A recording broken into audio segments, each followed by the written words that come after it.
restore the integrity and honesty of our state.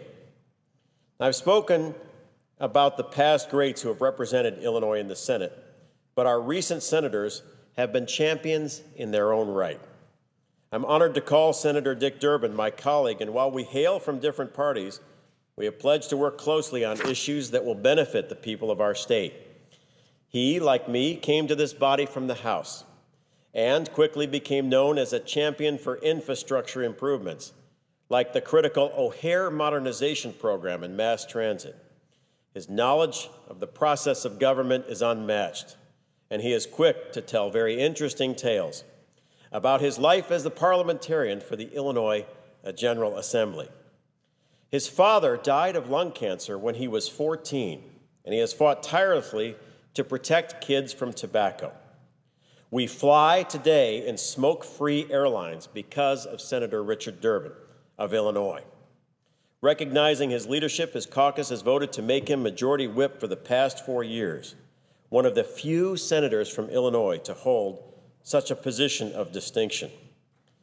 And that brings me to perhaps the best known of senators and the man whose term I complete, Barack Obama. The first time I really heard of now President Obama was in Springfield, Illinois in 2000.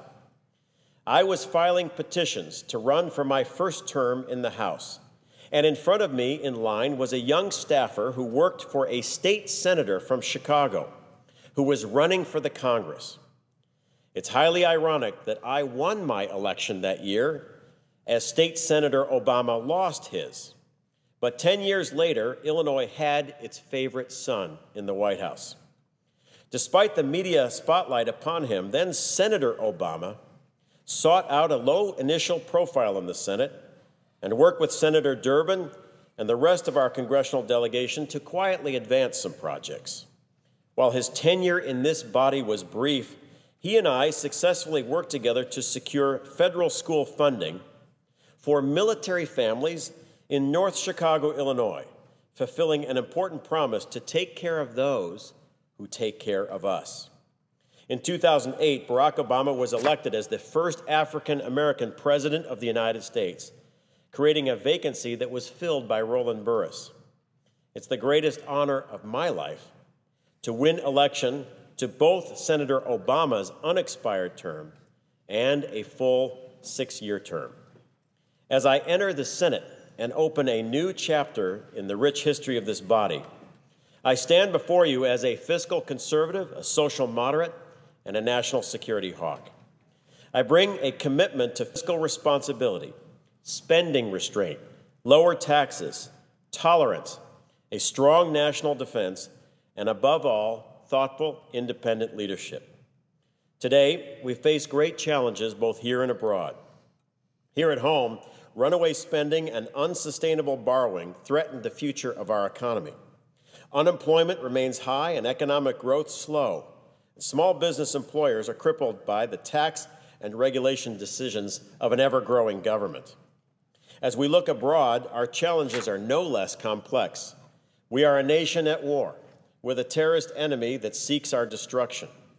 As America winds down our mission in Iraq, our mission in Afghanistan grows more challenging by the day. Iran continues its pursuit of nuclear weapons as terrorists in Gaza and Lebanon threaten the security of our strongest ally in the Middle East. At home and abroad, our country faces threats from Iran and North Korea and a number of terrorist cells based in Pakistan, Yemen, Somalia, and elsewhere. In times of great uncertainty, we do need to come together, Republicans and Democrats and independents, to build consensus and find solutions and meaningfully improve the lives of the people that we represent. In that spirit, I look forward to working with our senior senator, Senator Durbin, to complete the O'Hare modernization project, to ban sewage dumping in the Great Lakes, and expand high-speed rail across Illinois. From Rockford to Cairo, we will work to expand employment and opportunity wherever possible, always seeking practical and bipartisan solutions to everyday challenges facing families across Illinois. And I'm confident that we can build a bipartisan, pro-Illinois agenda that it delivers for our state.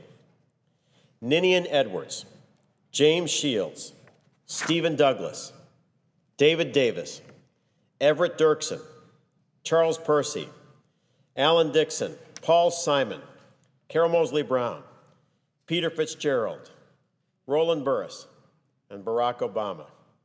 As I enter this chamber with all humility and with the knowledge of those who came before us, they fought for a better future for the next generation, as we shall fight for those who follow. And I yield the floor.